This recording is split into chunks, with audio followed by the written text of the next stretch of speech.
Welcome to all of you. Vision point में आपका स्वागत है। जैसा कि आपको पता ही है, मैं सनी रजानी। पिछले लेक्चर पे सेट थ्योरी पे डिस्कशन हो रहा था, तो जहाँ पे हम लोग ने छोड़ा था बेटा वहीं से चीज़ों को कंटिन्यू करते हैं। आज लेक्चर 2 सेट थ्योरी स्टार्ट करते हैं और सेट सबसेट्स पे हमने चीज़ों को लीव किया था कि सबसेट्स कितने होते हैं और उनका जनरल फॉर्मूला क्या होता है। तो आज का डिस्कशन होना था बेटा कि सबसेट जो होते हैं उनकी काउंटिंग जो 2 की पावर n आई थी उसको फाइंड आउट कैसे किया जाता है। तो उसको डिफाइन करने के लिए हमें और चीज़ों को भी आपको पढ़ाना है। तो आज का लेक्चर शुरुआत करते हैं बेटा। जैसे बेटा देखो, जो लोग फर्स्ट टाइम ये लेक्चर देख रहे हैं तो एक बार बेसिक कॉन्सेप्ट देख लो। अगर आपने पिछला लेक्चर नहीं देखा है तो आप बेसिकली समझ लो कि एग्जैक्टली सबसेट का लॉजिक क्या था। सबसेट में हमने आपको इतना बताया था कि अगर कोई सेट बेटा आपको ए डिफाइन है तो उसके जो टोटल सबसेट आते हैं वो 5 होता है, 1 होता है, 2 होता है एंड 1 2 होता है। एक बात हमने ये बोली थी बेटा। दूसरी बात हमने इसमें बोली थी सबसेट। सबसेट में टोटल सबसेट तो ये हो गए, उसके बाद आया था प्रॉपर सबसेट।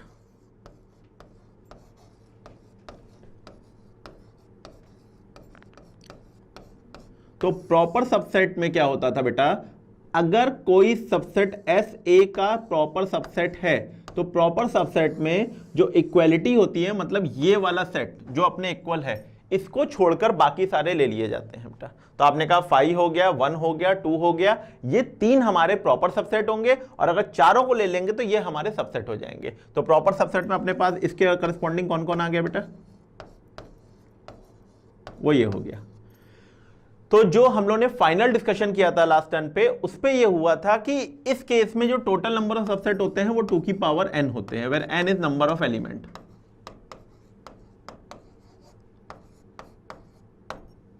आपने कहा यहां पर हमारे पास 2 एलिमेंट हैं, तो आपने कहा बेटा अगर हमारे पास 2 एलिमेंट है 2 की power 2 that should be equal to 4।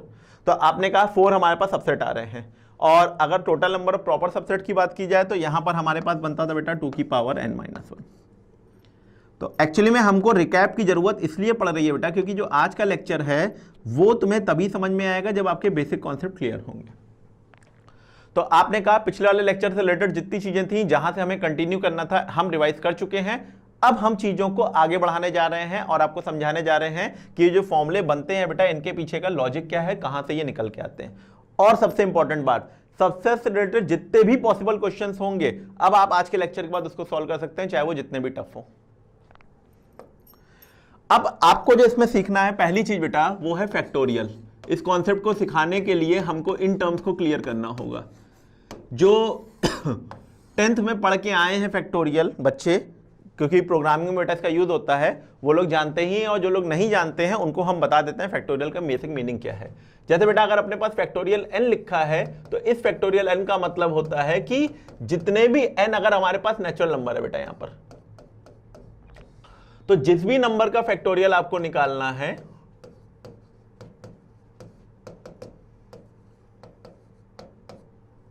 आप एक एक कम करना शुरू कर दीजिए, तब तक ले जाइए जब तक 1 ना आ जाए आपका। तो आपने कहा 3 इंटू 2 इंटू 1 ऐसे करके आखिरी टर्म तक हम यहां पे लेकर, फॉर एग्जांपल जैसे बेटा अगर हम आपसे कहें फैक्टोरियल 5, फैक्टोरियल 5 का मतलब हो गया 5 इंटू 4 इंटू 3 इंटू 2 इंटू 1।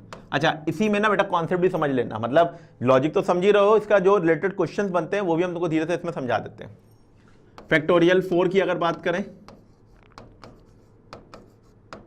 अब जैसे आप इसमें ध्यान से देखो तो ये जो 4 टर्म है 4 3 2 1, दिस इज फैक्टोरियल 4। तो we can write factorial 5 is equal to, ये हो गया बेटा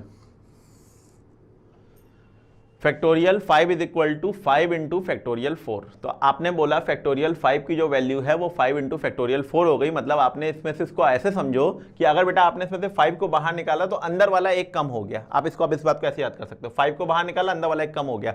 अगर 4 से कहें आप भी बाहर आ जाओ तो 5 इंटू 4 बाहर आ गया और ये फैक्टोरियल 3 हो जाएगा बेटा। सिमिलरली 3 को बाहर निकाल दो, सिमिलरली 2 को बाहर निकाल दो, तो इस तरह से तुम बना सकते हो इस चीज को। तो मतलब कुल मिलाकर जो हमें कॉन्सेप्ट समझाना था वो बेटा ये हो गया।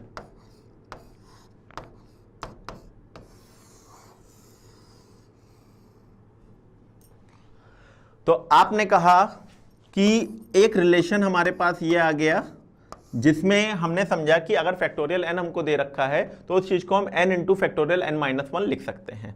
अब आपने कहा इतनी चीजों को समझाने के पीछे लॉजिक क्या था, तो एक्चुअली में यहाँ पे बेटा एक कंक्लूजन हमें देना है। यहाँ पर एक प्रॉब्लम आती है, मतलब इन फ्यूचर भी अभी जैसे तुम पढ़ोगे चैप्टर्स को आगे तो तुमको ये दिक्कत आएगी, और इवन स्कूल लेवल पे भी प्रूविंग बहुत टफ हो जाती है। हम तुमको एक बेसिक सी लॉजिक से प्रूविंग दे देते हैं कि जो फैक्टोरियल 0 की वैल्यू होती है that should be equal to 1।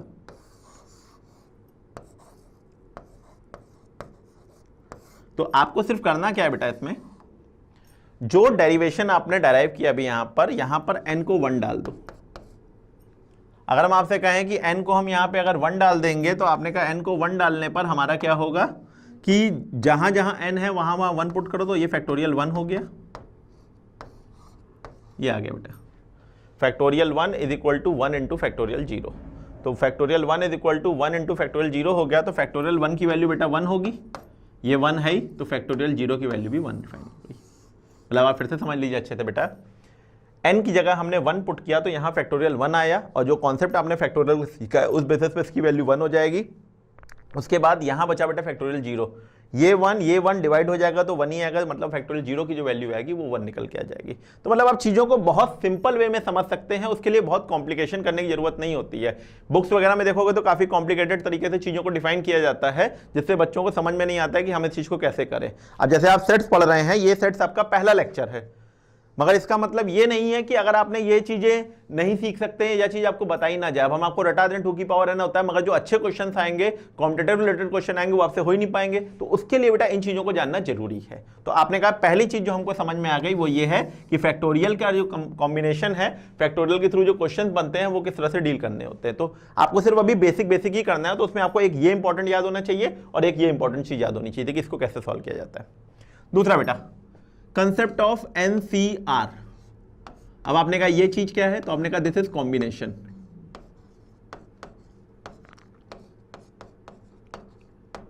अब आपने कहा कॉम्बिनेशन का मतलब क्या है, हमने कहा ये वही चीज है जो जनरल लाइफ में आप देखते हैं, और इन चीजों को कैसे इसमें कोरिलेट करना है ये चीज हम आपको सिखानी है। फॉर एग्जाम्पल अगर हम आपसे पूछें, आपके पास 5 चीजें हैं, उसमें से आपको 2 का सिलेक्शन करना है। For example we have a pair of 1 2 3 4 5, we have 5 numbers and we have to select the 2 numbers 1 2 2 3 1 3 1 4 1 5 whatever। तो कितने पेयर्स पॉसिबल हैं। तो आपने कहा अगर आप छोटे की बात कर रहे हो तब तक तो ये सही है, मगर अगर ये क्वेश्चन बड़ा हो जाएगा, लाइक अगर हमारे पास 100 नंबर हैं, हमको 2 का सिलेक्शन करना है, हमारे पास 500 नंबर है, हमको 2 का सिलेक्शन करना है, तो उस केस में आप क्या करोगे, ये चीज आपको सीखनी है। तो हमने कहा NCR का मतलब है कि अगर हमारे पास R डिफरेंट चीजें हैं, R different things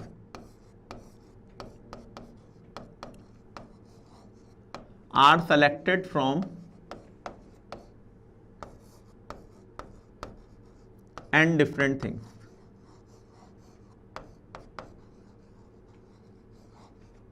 r different things are selected from n different things, this is known as NCR, and the formula for the NCR is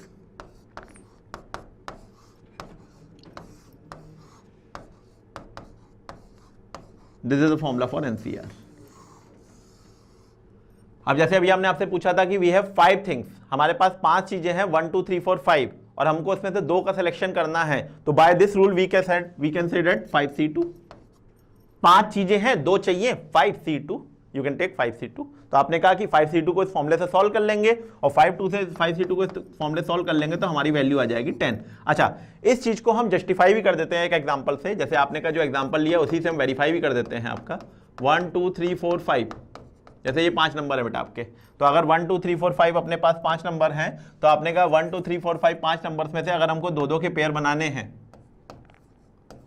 तो आपने कहा जो पेयर्स हमारे पास बनेंगे 2 में, एक हो जाएगा 1 2 1 3 1 4 1 5 2 3 2 4 2 5 3 4 3 5 4 5 1 2 3 4 5 6 7 8 9 10। तो आपने कहा हमारे पास टोटल जो हो गए वो हमारे पास 10 पेयर्स हैं, और वही चीज बिना मेहनत के हमने आपको फॉर्मूले से समझा दी कि इस वाले फॉर्मूले से वो कैसे डिफाइन की जाती है।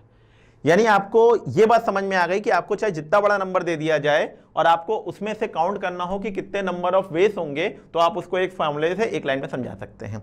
इसी कंसेप्ट को सिखाते हुए एक बेसिक सा कॉन्सेप्ट आपको याद दिलाते हैं।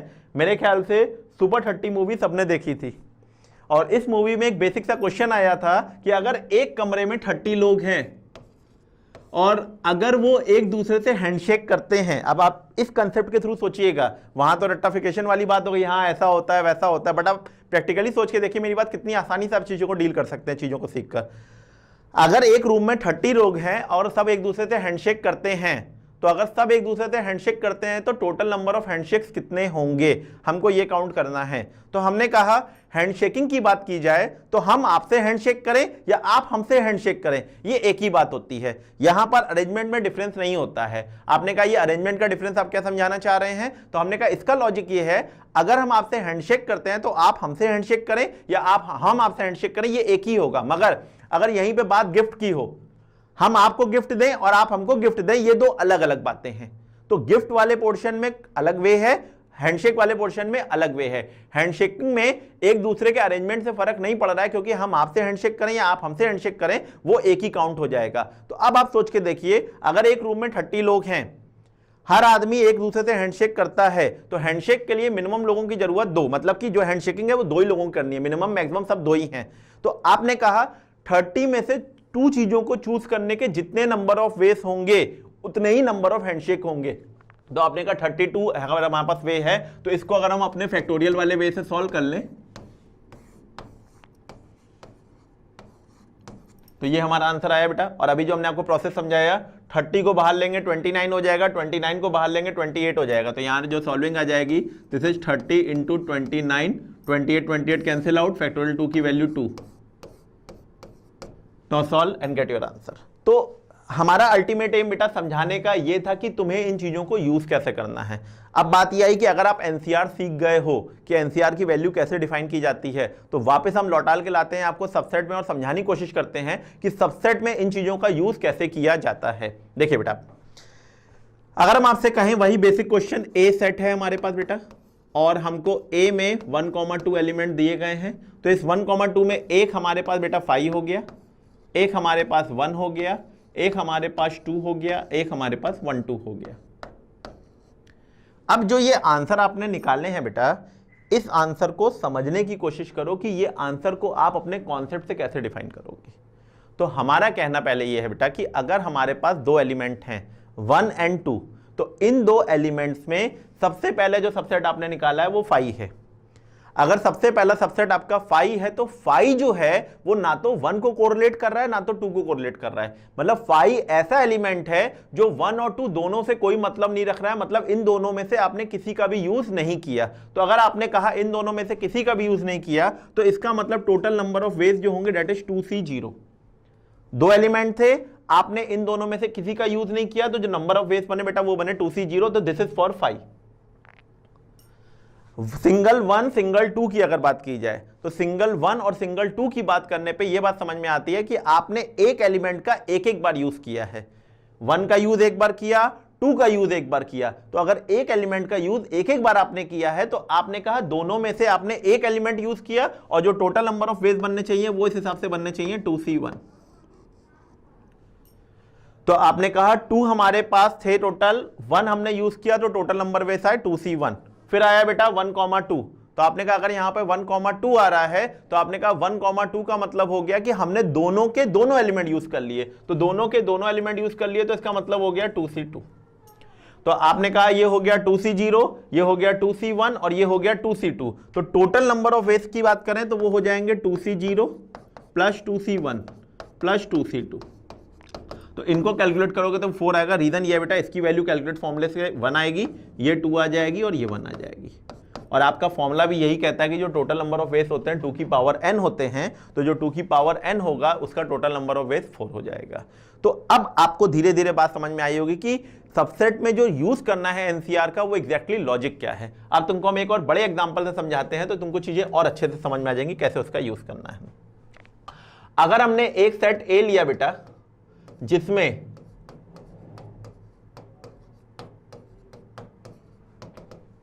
ये है बेटा एक सेट हमने n लिया मतलब सेट A लिया जिसमें एलिमेंट हैं 1 2 3 4 5 6 अप टू n तक, मतलब n एलिमेंट्स हमारे पास हैं। हमसे कहा गया find the total number of subsets. अगर हमसे कहा गया बेटा find the total number of subset, तो आपने बोला अगर टोटल नंबर ऑफ सबसेट हमको निकालने हैं तो टोटल नंबर ऑफ सबसेट में क्या क्या चाहिए, तो आपने कहा टोटल नंबर ऑफ सबसेट में हमको पहले 5 चाहिए। तो 5 वो एलिमेंट होता है जिनका इनसे किसी से कोई लेना देना नहीं होता। तो आपने कहा अगर n एलिमेंट हैं तो पहला जो हो जाएगा वो हो जाएगा NC0।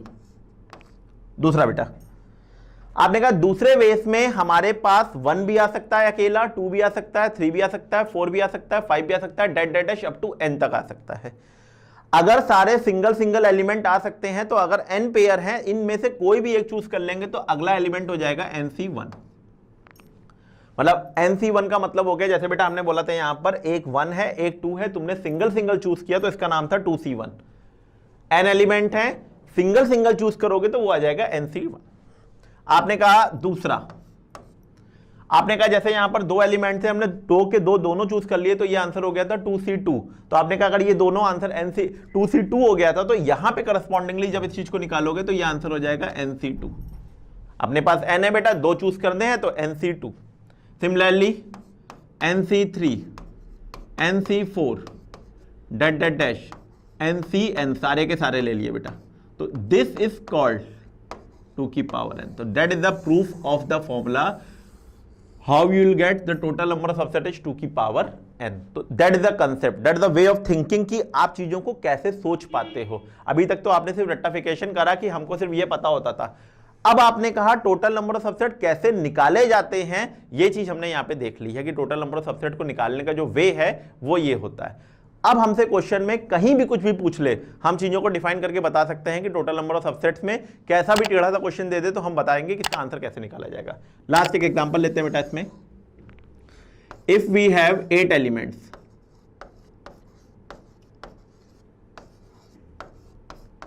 In a set,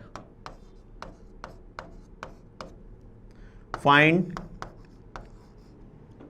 total number of subset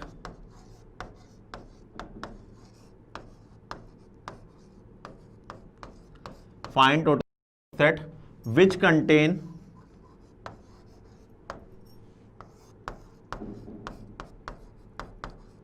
at least 3 element।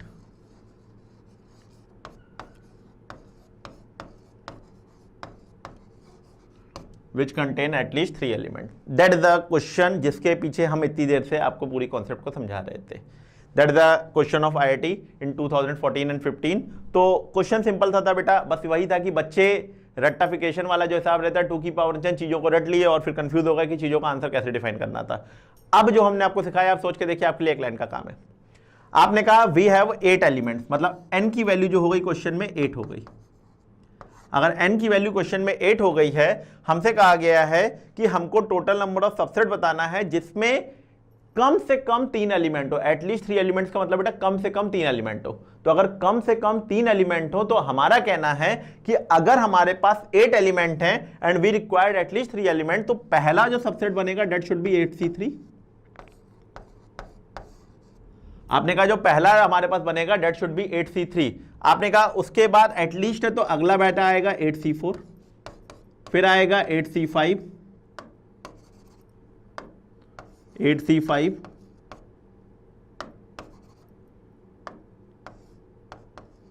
फिर 8C6, 8C7 एंड 8C8।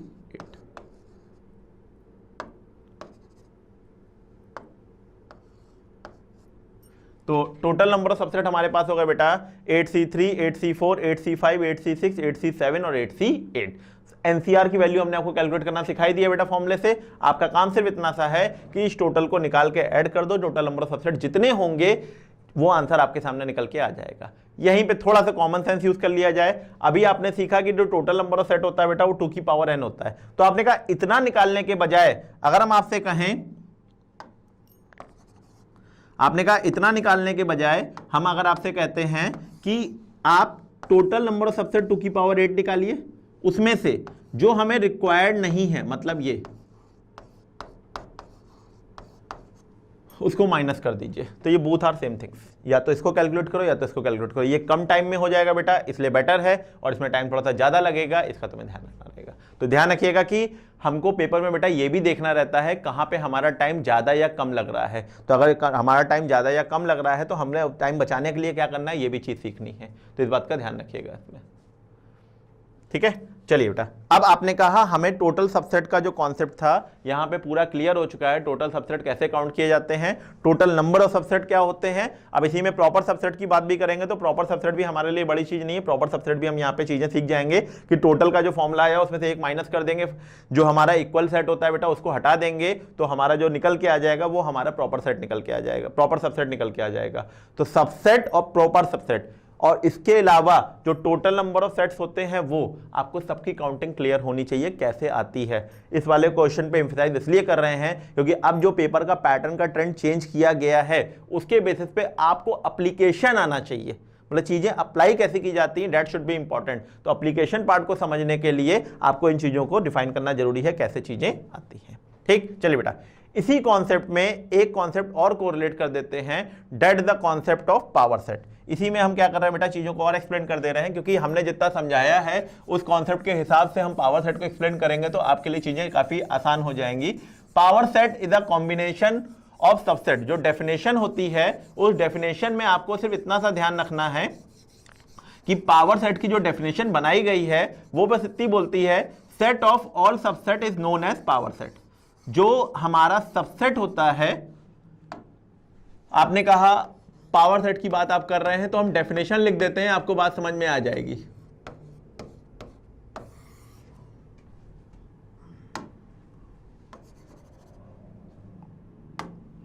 आपने कहा पावर सेट की जो डेफिनेशन है, that definition is set of all subset. इतने में सारी कहानी क्लियर हो जाएगी।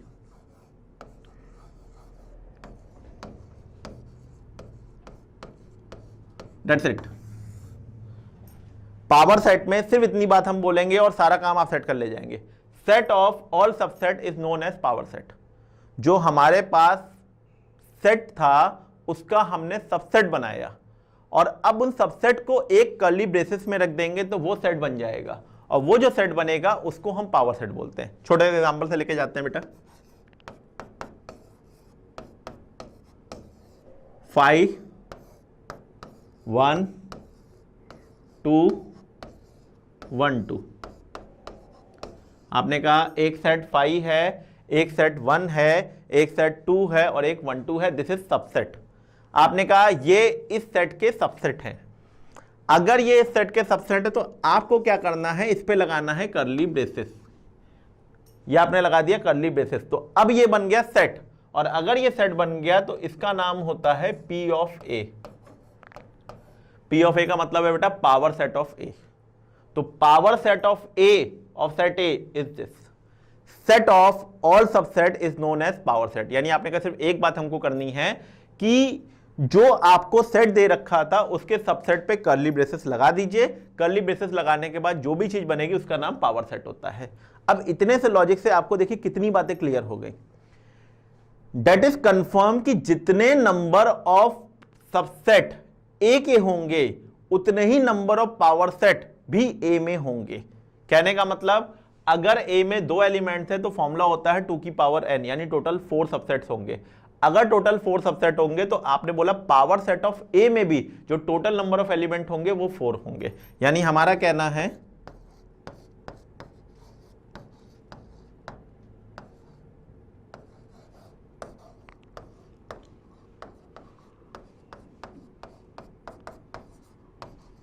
ये बेटा, total number of subset is known as 2 की पावर n।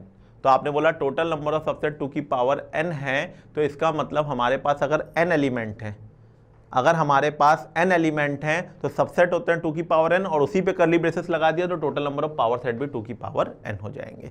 तो कभी कभी क्वेश्चन डायरेक्टली पूछा जाता है बेटा कि इस सेट के पावर सेट कितने होंगे, तो ऑब्वियस ही बात है जितने नंबर ऑफ सबसेट होंगे उतने नंबर ऑफ पावर सेट होंगे। तो रीजन आपके सामने क्लियर है, लॉजिक आपके सामने क्लियर है कि पावर सेट को डिफाइन कैसे करते हैं और कैसे उसको करना है। पावर सेट में बेटा एक अच्छा सा क्वेश्चन आता है, उस क्वेश्चन को हम आपको करा देते हैं कि कैसे उसको डिफाइन करना है। Most of the academic part में जब भी आया है या कॉम्पिटेटिव पार्ट में पावर सेट से रिलेटेड जो भी आया है वो इसी कॉन्सेप्ट से कोरिलेट होता है।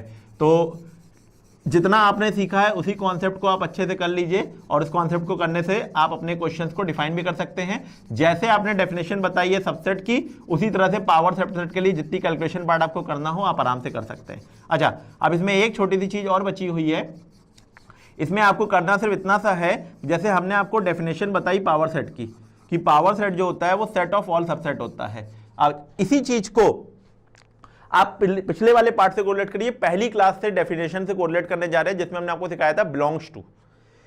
बिलोंग्स टू का लॉजिक होता था कि किसी भी सेट के अंदर, मतलब कर्ली ब्रेसेस के अंदर जो भी चीज लिखी होती है वो सेट का एलिमेंट होती है। मेरी बात को अच्छे से समझिएगा, इंपॉर्टेंट सेक्शन है बेटा ये। आपने कहा किसी भी सेट के अंदर जो भी चीज लिखी रहती है वो उस सेट का एलिमेंट होती है। अगर वो उस सेट का एलिमेंट होती है तो वो एलिमेंट उस सेट को बिलोंग करना चाहिए। जैसे इस एग्जांपल के हिसाब से अगर हम आपको समझाएं तो यहां पर जो ये कर्ली ब्रेसेस ऑफ 1 है, आपने कहा यहां पर कर्ली ब्रेसेस ऑफ 1 जो है ये इस पावर सेट को बिलोंग कर रहा है। तो अगर ये इस पावर सेट को बिलोंग कर रहा है तो ये इसका एलिमेंट हो गया एक। इसी में ही हम आपसे बोलें, इसी में ही हम आपसे बोलें कि जो कर्ली ब्रेसेस ऑफ 1 है वो ए का सबसेट होगा। जो कर्ली ब्रेसेस ऑफ 1 है वो ए का सबसेट होगा। ये सेट ए था बेटा, इसका सबसेट ये हो गया। तो कर्ली ब्रेसेस ऑफ 1 ये इसका सबसेट है और ये सबसेट ऑफ 1 ये पावर सेट का एलिमेंट है क्योंकि सेट के अंदर था। तो ये पावर सेट का एलिमेंट है और ये ए का सबसेट है। कंक्लूड कर रहे, अगर कहीं पे कोई एलिमेंट पावर सेट को बिलोंग करेगा तो that is necessary that should be a subset of A. आप इस बात को ध्यान से देखिए, मेरे एग्जांपल से आपको ये बात समझ में आ चुकी होगी कि अगर ये एलिमेंट इस पावर सेट को बिलोंग कर रहा है तो दैट इज नेसेसरी ये इस सेट का सबसेट होना चाहिए। तो आपने कहा अगर इस सेट का सबसेट होना चाहिए तो आपने कहा बेटा ये वाला अगर एलिमेंट, जैसे 1 यहां पर पावर सेट को बिलोंग कर रहा था तो 1 अगर यहां पे पावर सेट को बिलोंग कर रहा था तो ये ए का जो होना चाहिए बेटा वो सबसेट होना चाहिए। तो ये ध्यान रखिएगा, सबसेट की जो बेसिक डेफिनेशन है उसको पावर सेट से कैसे कोरिलेट किया और पावर सेट से कोरिलेट करने के बाद कैसे हमने इस रिजल्ट को बनाया है। तो ये सारी बातें आपको क्लियर होनी चाहिए। एक इसमें एग्जांपल और करा देते हैं जो इंपॉर्टेंट है। अगर ए सेट फाई है, सेट ए दे रखा है हमको फाई और हमसे कहा गया है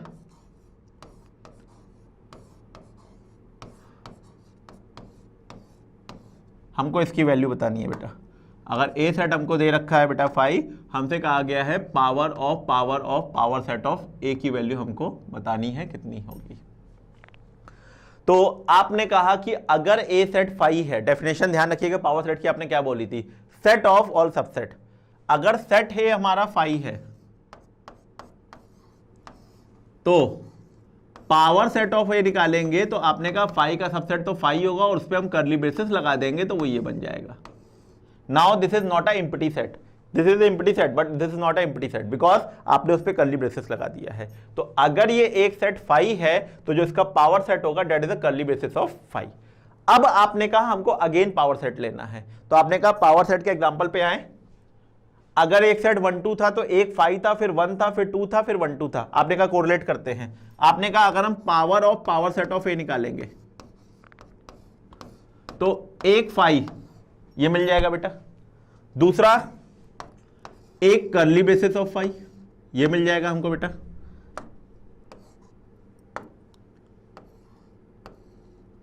आपने कहा एक 5 मिल जाएगा, एक कर्ली ब्रेसेस ऑफ 5 मिल जाएगा, ये दो सबसेट हो गए और इस पे कर्ली ब्रेसेस लगा देंगे तो ये power of power set of A बन जाएगा।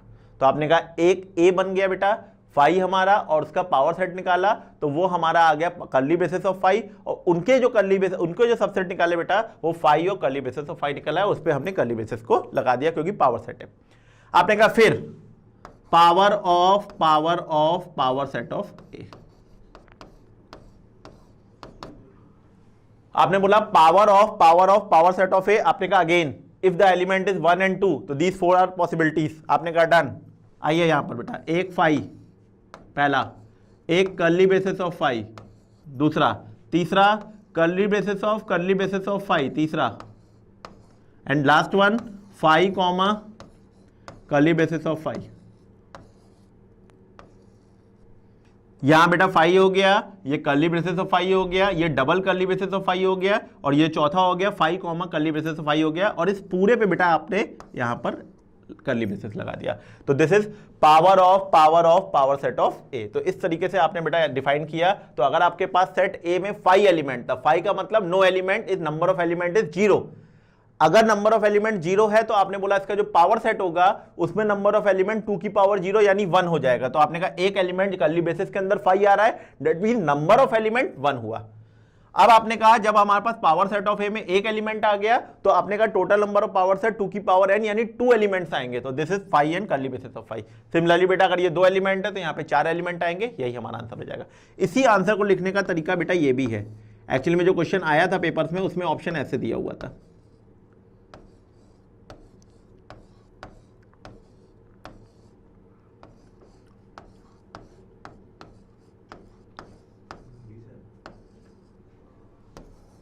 ये हुआ बेटा। तो आपने कहा जितने भी 5 लिखे हैं उनकी जगह आप ए लिख दीजिए। तो A curly basis of A, double curly basis of A, और यहां पे भी ए लिख दीजिए। तो ये भी इसका एक आंसर देने का तरीका है। तो इस तरीके से भी आप आंसर डिफाइन कर सकते हैं। तो ध्यान रखिएगा किसी भी फेस में आंसर है तो आपको आंसर में दिक्कत नहीं होनी चाहिए। तो आपने 2 कॉन्सेप्ट बहुत अच्छे से क्लियर कर लिए हैं, जिसमें एक है आपका सबसेट और एक है आपका पावर सेट। कोई भी क्वेश्चन आपको सबसेट और पावर सेट से रिलेटेड दिया जाएगा तो आपकी गलती होने का कोई चांस नहीं है। इवन किसी भी लेवल तक का आपका क्वेश्चन हो कोई प्रॉब्लम नहीं आएगी। नाउ सबसेट को डायग्राम में कैसे डिफाइन करते हैं ये और अच्छे सीख लीजिए। आपने कहा जैसे बेटा अगर हम एक सिंपल वर्डिंग बोले कि ये लिखा है x लेस देन 5, तो इसको बोलने के 2 मीनिंग है। ये लिखा है x लेस देन 5 या 5 is greater than x। Way of हमारा जो टॉकिंग है वो डिफरेंट है बट मीनिंग सेम है। तो सबसेट और सुपरसेट का जो डिफरेंस है बेटा ये भी यही है। अगर हम आपसे बोलते हैं 1 is a subset of 1,2, 1 is a subset of 1,2, तो दूसरे वर्ड्स में बोलेंगे 1,2 इज अ सुपरसेट ऑफ 1। तो अगर आप इस लेफ्ट हैंड से बोलते हैं तो सबसेट वर्ड यूज करेंगे, राइट हैंड से बोलते हैं तो आप सुपरसेट वर्ड यूज करेंगे। तो दोनों में कोई डिफरेंस नहीं है, ध्यान रखिएगा, बस बोलने का डिफरेंस है। वो कैसे आपको डिफाइन करना है वो आप वर्डिंग से समझ सकते हैं, चीजों को आपको क्या लेना है। तो आपने कहा अगर सबसेट को डायग्राम में डिफाइन करते हैं तो सबसेट को डायग्राम में डिफाइन करने के लिए ये आपके सामने एक सेट बना है टी के जो एलिमेंट हैं वो ज्यादा हैं और एस के एलिमेंट कम हैं। अगर सपोज कर लिया अगर हम कहते हैं कि एस में जो हमारे पास एलिमेंट है 1 2 3 1 and 2 एंड टी में जो एलिमेंट है 1 2 3, तो आप देखिए सारे के सारे एलिमेंट जो प्रेजेंट हैं वो आपके S में अगर प्रेजेंट है तो S आपका अंदर आ जाएगा और T आपका बाहर आ जाएगा। तो ये जो आपका कॉन्सेप्ट हो जाएगा, इसमें आप सबसेट को डिफाइन कर रहे हैं कि S जो है वो सारे के सारे एलिमेंट को कंटेन कर रहा है, इसलिए ये इसका सबसेट हो जाएगा। इसी में हम अगर और डिफाइन करते हैं बेटा चीजों को इसी एग्जाम्पल के हिसाब से कि A सेट है और अगर इसके सबसेट की बात करें बेटा, इसमें अगर सबसेट निकालते हैं तो अगर सपोज करिए वो सबसेट हमने बी और सी बोल दिए हैं,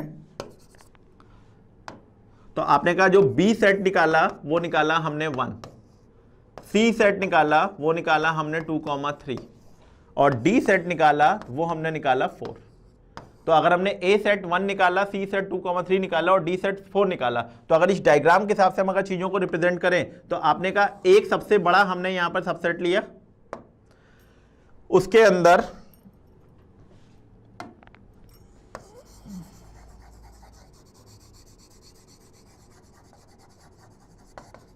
डायग्राम बेटा यहां क्लियर कर दे रहे हैं। आपने कहा अगर एक सबसे बड़ा सबसेट हमने यहां पे लिया है तो उसके अंदर सेट बी भी आ रहा है, सेट सी भी आ रहा है, सेट डी भी आ रहा है। तो आपने कहा इसके अंदर हम 3 गोले बना देंगे। This is set A, this is set B, this is set C and this is set D. This define B C D जो भी एलिमेंट है they all are the subset of A. तो अगर सबसेट के बारे में आपको Venn diagram में चीजों को डिफाइन करना है तो आपको ये चीजें क्लियर होनी चाहिए कि कैसे आपको डिफाइन करना होता है। सारे के सारे एलिमेंट लेंगे तो पूरे पे आ जाएंगे, अगर आप छोटे लेंगे तो उसके अंदर सर्कल के फॉर्म में प्रेजेंट हो जाएंगे। तो इस तरीके से सेट, सबसेट और पावर सेट, सेट, सबसेट और पावर सेट, ये जितनी भी चीजें थी इस चीज को हमने आज डिफाइन कर दिया है। टोटल नंबर ऑफ एलिमेंट जो डिफाइन करने थे सबसेट में वो कितने होते हैं वो भी हमने डिफाइन कर दिया है।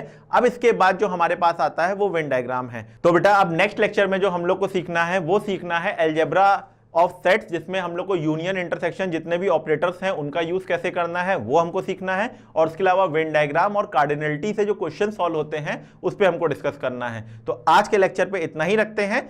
इस कंसेप्ट से रिलेटेड या इस लेक्चर से रिलेटेड जो भी आपको प्रॉब्लम्स हैं और आपको कोई भी कंफ्यूजन होता है तो वो आप नेक्स्ट जो भी आपको नंबर दिया गया है और वेबसाइट दी गई है वहां से आप अपना मटेरियल भी डाउनलोड कर सकते हैं और हमसे यहाँ पे क्वेश्चन जो भी आपको पूछने हैं आप इस पर व्हाट्सएप करके हमसे क्वेश्चन भी पूछ सकते हैं। तो आज का लेक्चर खत्म करते हैं। Thank you very much.